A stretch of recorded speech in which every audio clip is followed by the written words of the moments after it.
the companies that we're working with is in the travel space, which is about a $2 trillion market. Now, that's an opportunity. Understand what you're going to build this company into, and you can start to build the roadmap to get there. Clientele and customers that want to continually recommend your service or your product to other people, you're reducing your customer acquisition cost dramatically. What do you actually want to do with this company? Because a lot of founders they're in build mode. They haven't had the chance to think, what do I actually want to build this into? Do I want to exit with $5 million, go do it again? Do I want to exit with 20 million, be able to go retire, chill on a beach in Montenegro? How much equity you have will ultimately reduce how much you're going to get at exit. So the entrepreneurship journey and the founder journey is full of peaks and valleys. Bitcoin. Why is Bitcoin overrated?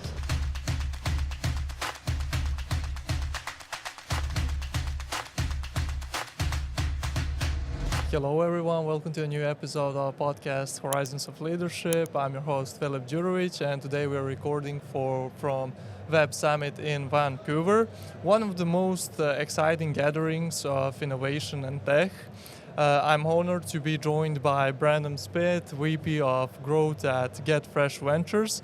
Brandon has helped over 60 early-stage startups close more than 25 million in funding and generate 150 million in revenue. Today, we're diving into startup growth, fundraising, and what really makes the difference between early traction and long-term success. Brandon, welcome to the show. Awesome. Thank you for having me, Phil. Appreciate it. Thank you for joining. Brandon, in one of the articles I read about you is that you went from moving loans at 11 years old to helping startup raise the insane numbers that we mentioned. Can you briefly walk us through that journey and introduce yourself a bit more to the audience? Definitely, yeah. So very uncommon. I get this question a lot. How did you end up in VC? And I don't have a traditional answer of I went into finance and then I got into VC, or I went into big consulting and got into VC. For me, I didn't have much business exposure growing up. Both my parents were blue collar. My dad's a firefighter and my mom was a sheriff. So I really didn't get much exposure from business growing up, but I always had that work ethic in me. So starting by cutting lawns at 11 years old, it started with family members, and then I started going door to door, selling those services, and getting my feet wet with entrepreneurship that way. So that took me through high school and graduated, ended up in hospitality. So I was running restaurants. I was a sommelier at one point as well. So got my business exposure that way. That took me back to university, where I was able to secure a degree in business administration and commerce. So that was global supply chain and logistics management. And through that, I started as an intern at GetFresh Ventures. And that's where my journey kind of started from there. And we can, yeah. So you started bringing like your career from intern position to all the way to VP position. Yes, yeah. Very interesting. Maybe one interesting thing to mention as well is that in the high school you were playing sports, so probably from there you as well catch that discipline and to be consistent, to work hard. Definitely. Yeah. Growing up playing basketball and getting into martial arts, which got to teach me that motivation and sticking with something till the end. Perfect. Yeah. So if we are going now to touch a bit on the startup scene, so you work with thousands of startups. Probably just today you talked more than 50 startups.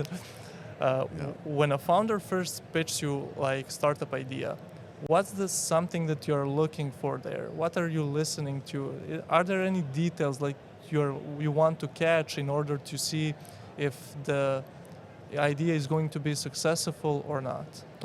It's a great question. Yeah, there's two main things that I'm looking for, and I actually just gave this feedback earlier today, which was, what is the actual business impact? What's the economic impact based on what you want to do in the market? How are we going to make money, or how's the investor going to get their investment back, ideally with a high return?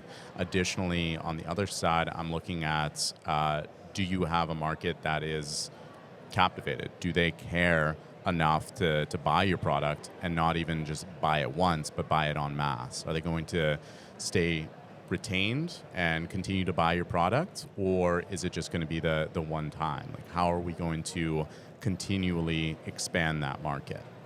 So most important thing in your opinion would be kind of market, in which market they are operating and how big opportunity is there in the market. Yeah, at times it depends on the business that they want to build. I like to start my conversations with founders being, hey, what do you actually want to do with this company? Because a lot of founders they're in build mode. They haven't had the chance to think, what do I actually want to build this into? Do I want to exit with $5 million, go do it again? Do I want to exit with 20 million, be able to go retire, chill on a beach in Montenegro, or do they want to swing for the fences and go for be the next Uber, be the next WeWork and such? Which may be a bad example on that one, but based on that, we can start to determine, well, what is the market size that we need to be able to get that exit that they want to have, right? If you tell me you want to exit with $20 million, but the market size is not going to be able to allow that, perhaps we need to identify a different market segment that will allow them to achieve that exit that they want to get to. But what is more important is less of the market size, but understanding the specific persona within that market that is going to buy that on a repeatable way. So basically understanding your customer and his wants. Definitely. Okay. Yeah. Understanding their wants and being able to speak their language as well. That's why I love talking to founders that have specific domain experience, or they have done an extreme amount of research onto the market that they're targeting, instead of just building in a bubble and assuming that these are the things that their persona are going to want. They are actively in conversations with these customers that they want to sell to. What do you think about passion? Like, in the way, do founders need to be very passionate about it? And if they're passionate, that success rate is higher, or you have a different opinion on it? It's a great question. I think passion is something that is extremely important as long as it can sustain throughout the journey as well. Passion at the beginning may help to start you off, but the entrepreneurship journey and the founder journey is full of peaks and valleys, and having that motivation and that need to want to have that is definitely a key piece. So yeah, very interesting. What about let's say we have a good idea, we have good market is open for us, we understand our customer. What are some next step? Do we think in a way, okay, this is working, I need 1 million or 2 million or 10 million to increase my business, to get it rolling even more, or I need to bootstrap and go in the direction that, okay, we're going slowly, but we are alone, let's say. Definitely, yeah. I think it's very important to go back to that question of what do we want to do with this company, right? Because that's going to feed the decision making on whether you raise and when you raise and how much you raise as well. If you can verify your market and be able to start generating your early revenue by only getting around $50,000 to $100,000 to be able to get to that stage where you're generating your first revenue, versus having to raise $1 million, diluting yourself to get to that first stage of revenue, but reducing how much equity you have will ultimately reduce how much you're going to get at exit. So maybe you're not going to be on a beach in the Caribbean, and you might have to settle for a sandy beach in Vancouver. So not bad though. Let's check on the other side. What does, in your opinion, a venture-ready startup look like? Definitely. Venture-ready startup. So the venture scene, from what I've seen over the past 4.5 years, is they're looking for companies that have that massive market that we're talking about, where usually it's at least $1 billion plus, ideally even larger. I know one of the companies that we're working with is in the travel space, which is about a $2 trillion market. Now, that's an opportunity where if you're coming in and generating any kind of revenue, let's say $100,000 or even a couple million, there is still room to expand, because that market size is just so massive that even a sliver of that is going to be enough to generate the returns that they want to achieve. And then additionally, so that's just on the market size, and then additionally from there is they're going to care about those customers that we're talking about. They'll want to have interviews with the customers that are actually buying the product that you're selling, product or service that you're selling, and they'll want to understand, what reasons are they buying this for, and are they going to continue to buy that? So in determining that, they're going to start to see all the metrics that you're tracking. So in addition to just top line revenue, they're also going to be looking at, okay, what is our retention rate, right? Is it high enough that we can verify that they're not just buying it once and then churning, or are they continuing to buy this to the point where we're never going to lose them as a customer, and their lifetime value is just massive. Just increasing. Yeah, so definitely going to get very metrics driven at the seed to Series A level. Pre-seed, you can definitely get away with some earlier traction, but definitely at that seed to Series A is where it start to know your numbers. So, what are some common mistakes that you have seen in your journey working with startups when they want to scale?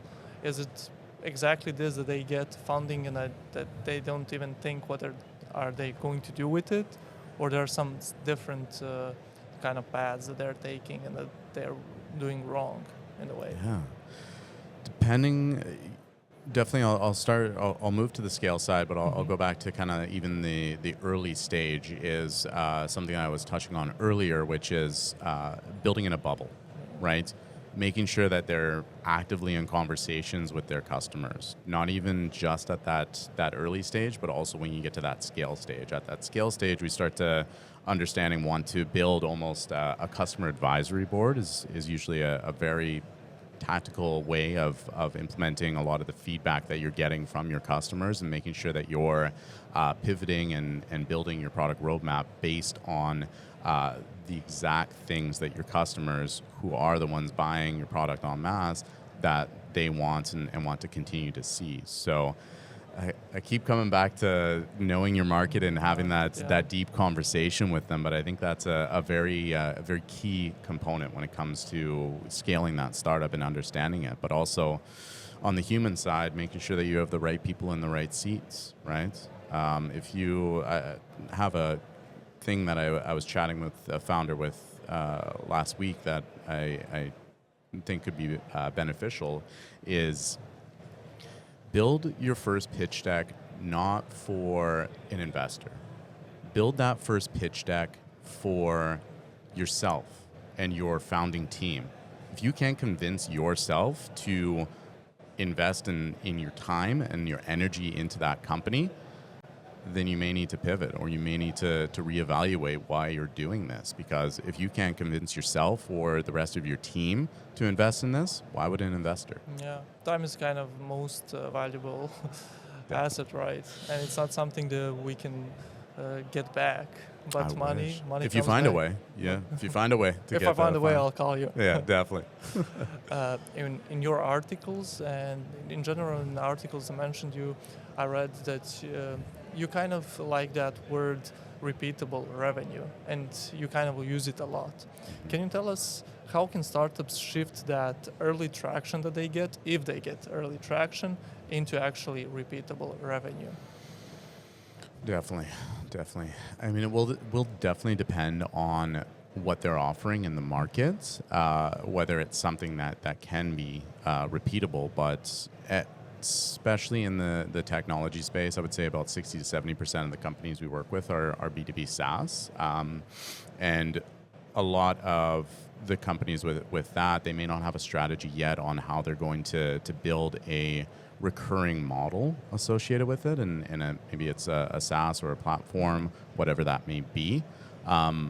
but building out that repeatable engine through a subscription service, and even if you have to maybe sacrifice a little bit to get them on board for that, maybe it's giving the first 3 months free, or maybe it is utilizing some interesting pricing models where Giving you're some amount of credits, maybe. definitely, you know all about that. So there's a lot of strategies that you can do to secure them as a user, not just for that initial few months, because you could have a customer and have them pay monthly for the first 3 months, but they may churn, versus, okay, we're going to sign them up for 1 year and we're going to give them 3 months free, but you've got them for a year and you've got opportunity to retain them. But that's where the departments really come in, and customer success becomes a very key component, because if you're giving something away for free, you have to make sure that they recognize the value. Otherwise, the brain just doesn't connect the two, right? Yeah. They need a motivation to get on there and utilize that platform or service. Definitely, very good advice. I mean, to touch upon what you said, even if 9 of 20, 80 of them churns, those two can become big customers and actually bring everything back from all other losses, right? Definitely, yeah. And that's where the NPS score can start to come in, where they become your sales team, right? If you can create clientele and customers that want to continually recommend your service or your product to other people, you're reducing your customer acquisition cost dramatically. And I don't know about you, but anytime one of my friends suggests something, I take it much more serious than I would when I'm getting Instagram ads on it. Of course, word of mouth. Exactly. That's the way we run. So, Brandon, you're VP of Growth at GetFresh Ventures. I would like you to tell us, how do you at GetFresh Ventures help actually startups, and how do you provide them that kind of support and help them scale? On the other side, before this recording, you mentioned that you operate quite different than other VCs. Can you touch upon that a bit? Definitely, yeah. So we coined the term venture catalyst, and I like that term because a lot of the companies that we do chat to and explain what we do, it's hard for them to pinpoint. They say, okay, it sounds like an accelerator. It also sounds like you are a VC. It's a fun terminology to use for that. Can you repeat the term? Yeah, venture catalyst. Venture catalyst. Yeah. Is that something you invented, or? My CEO came up with it, and supported. Came it together. So that is the terminology we've been using, because our main goal is to catalyze growth, right? In the I don't know if there are certain companies that maybe aren't the right fit for venture capital, right? We were chatting about that earlier on the massive market size. There is an opportunity for a lot of different businesses to grow depending on what that founder's goals are. Perhaps instead of becoming a venture-backed company, you want to just build a company that's going to generate you $100,000 in annual recurring revenue that you're able to now do whatever else it is that you want to do. And that might be your goal, but that's not going to be a good fit for venture capital. So what we do is we partner with those founders and understand what those goals are and help them achieve that. So again, if they want to become a venture backable company, we'll do the math. We'll figure out whether that is possible and build them the roadmap to get there and guide them along the way. So it's a lot of growth coaching, executive coaching, and growth advisory. We got to that stage when I first started with the company. We were doing fractional growth officer services. So we were an extension of the C-suite and really integrated within all the different departments within a company. But we wanted to impact more companies, which is why we shifted to that advisory model. But we didn't want to do it en masse. We wanted to make sure that every single company we were working with, we were putting in 110% effort, because there is the power law that does happen in venture capital where, probably 10% of the companies are going to return the investment, and then maybe one or two might be a unicorn, while the other 90% may not make it. We want to see them all succeed, right? You're building a business, you likely are putting in, we were chatting about that, you're never going to get time back. You're putting in that time, you're putting in that effort. We want to make sure every founder is successful and that they are exiting with what they want to achieve with that company. Very interesting, yeah.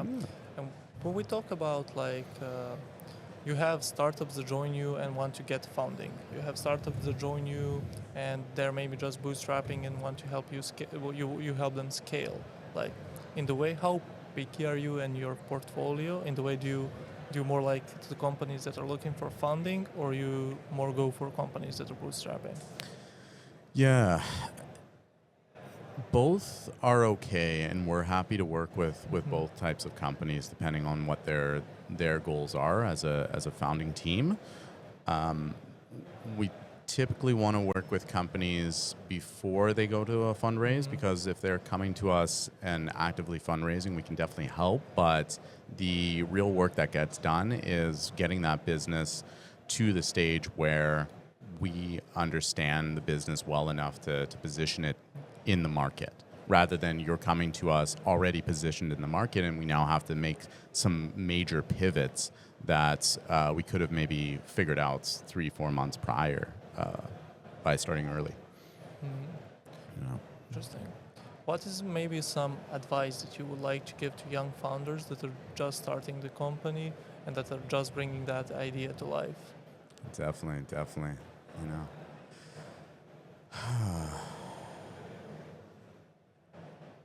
Just do it.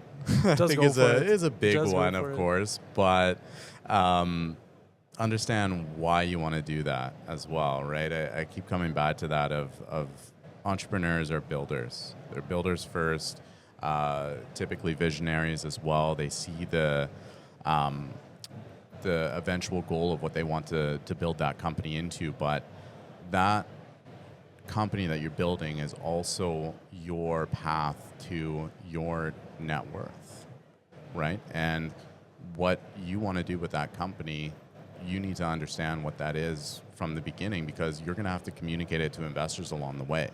And if you don't have an exit, start planning your exit immediately. Understand what you're going to build this company into, and you can start to build the roadmap to get there. And it might be an acquisition and for $5 million, $10 million, and great. That's a great first business and great first exit. Or maybe it's something different. You build a lifestyle business that is going to generate you $50,000, $60,000 a year, which is not anything to knock on. And that may free you up to focus on other things. So I think build, but understand why you're building so that you can stay motivated throughout that journey. So have that passion, know the market size, know the market fit, find the right market, and just go for it. Even if you lose, you learned a lot. So on the next stage, you probably know what mistakes not to make, right? Definitely. It helps to fall down a couple times to get back up. I know I've fallen down many times, and I've always learned from it, right? And staying open to that learning definitely makes sense, but don't always just, I do want to say, don't always just push through and continue to push through. Be aware, always have a mentor that you're working with that is going to guide you when it's time to truly pivot, because you can continue to be pushing down a path, and I think that's great for muscle memory to learn how to roll with the punches, but also it's good to have somebody with a separate point of view that's able to say, hey, it is time for you to pivot. You've done very well, but it's time for you to either pivot what you're doing right now or drop it, and that's okay. How important is the mentorship in the whole journey? Massive. So, I mean, mentorship has really driven me to where I am today. If I didn't have mentors throughout my career journey, I I'm not too sure what I'd be doing, but I definitely wouldn't be at the current stage that I am in my career. Can And you give us some examples, maybe?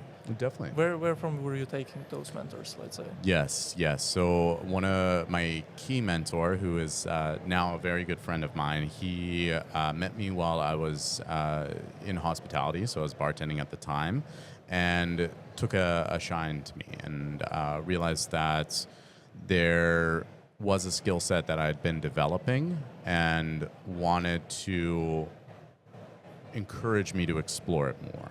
And that was business. And I'd never considered that in the past whatsoever. Like I say, no exposure except like a long distant second cousin. So for me, I'm like, this is interesting.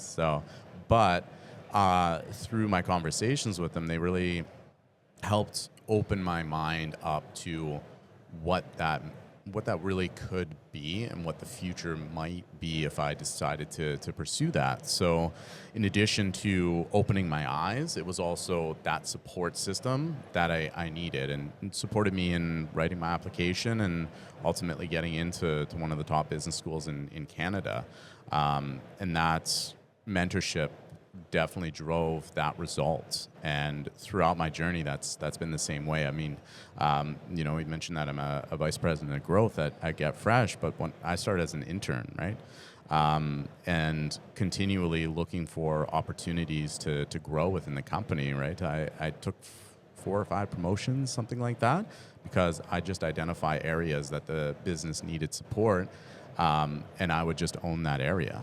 And I continue to do that because that gave me that exposure, and I would likely not have done that had I not had the mentorship and the leadership from my team as well as my mentors externally. Yeah, great. Yeah. Yeah, usually when we say and mention mentors, people always associate it with a lot of money. You need to pay a lot of money to them, and it's like time consuming and money consuming. But actually, it's not something that you have to always pay. Like you can find mentors from a lot of people around you in the way. Like, I don't know, for me, for example, I'm a student. I find the mentors in my professors that are successful, that were good, and they're always there to give advice, to talk. You can ask them always something. Same in the company. Like you find people that are on the bigger position than you, that know what they're doing, so you kind of mimic them, try to do it your way, catch that. So it's not always about money and mentorship, like paying for it. You can always find it like around. Definitely. Yeah. And I think giving back is the biggest thing, because that's what I've learned. Being a mentee has driven me to become a mentor myself. So any opportunity I get to mentor people that are at the earlier stages of their career, or even in a certain area that I have expertise, I'm always happy to have time for them. And a lot of the times it's chatting with startups. Yes, we do run a service where we are paid for our advisory services, but the mentorship that I'm able to give to startups is something that's honestly rewarding for myself to do, and seems to help a lot of the startups as well. So mentorship's a key component of that, and I think every founder and honestly every person should probably have a mentor. Yeah. A good example of your, let's say, mentorship and everything is accepting this podcast and being, so thank you very much for it. 100%. I would like to ask you if you have any quote or a book or principle you live by and that you would like to share with young founders or young entrepreneurs. I'll probably paraphrase a couple quotes when I say just be open to a lot of different experiences. I learned this when I originally graduated from high school. I wanted to be a doctor, and that was my main focus. And I had tunnel vision for that. And I didn't take the opportunities as they were presenting themselves, and I really focused too much on that path that ultimately was not the right fit for me. So always staying open to new opportunities while also making sure that you're doing good. You never know how you can affect somebody's day by just being a nicer person than other people around you, right? Just do good, be good, and work hard. It will come back. It will. What about books do you read? Definitely, definitely. So, there's a few different ones. Give me one moment to just think of a few. Okay, so I think The Alchemist is a good one for learning about your journey. That's definitely a classic that a lot of people will pick up for guidance in that piece. And then 50 Laws of Power is actually one of my favorite ones because I listened to it on audiobook, and that's I think it's Robert Greene is the author, but it was through 50 Cent's. Yeah, and I listened to it on audiobook, and it was pretty awesome to listen to. I will Honestly, say. 50 Laws of Power is right now one of my favorite books that I read. Maybe even favorite one. I love it. Yeah, it's it talks exactly what you said. Don't be scared. Go for it. Yes, and the experience that man faced throughout his trials and tribulations is something else, and it very much not business related. But the DMX autobiography is also really good, especially if you like 50 Cent and how he presents information, because DMX had also faced a lot of those same adverse situations, and I think those are the books that speak out to me is people that have had difficult times and faced those difficult times and overcame them. Yeah. At the end of this podcast, I have one game for you. Okay. But before we start this game, is there anything that we missed to cover that you would like to share? That's a great question. Yeah. It can be related to startups or personal growth or whatever you think we missed. I'm sure we didn't have time to cover everything that you did. We could in talk your for the journey. next 5 days. I'm sure we could. And I'm sure we will at over time. So as I think of more things, I'll add them into the comment section. Perfect. And keep open to it. Yeah. So let's go up to the game. Okay. I'm excited. I will give you a word, and you will tell me if that is currently overrated or underrated. Okay. AI. Overrated. Bitcoin. Overrated. Books. Underrated. Podcast. Underrated for sure, especially yours. Bootcamps. Boot camps. You know what? I saw that online the other day of those people paying like $20,000 to basically get beaten up. So I would say overrated in that sense, but underrated if we're talking about like a mentorship or a coaching opportunity where you're actually investing in things that aren't like the one that I mentioned. Let's say. SaaS. SaaS. Underrated. This is going to be subjective right now. Vancouver. Overrated for how expensive it is. Oh, really? So expensive. And you're from Vancouver. I'm from Victoria, which is about okay. just the island to the west of here. But yeah, Vancouver is a little bit overrated, I will say, based on the price point associated. But it is an absolute beautiful place during the summer. And then outside of the summer, it's time to go travel to Europe.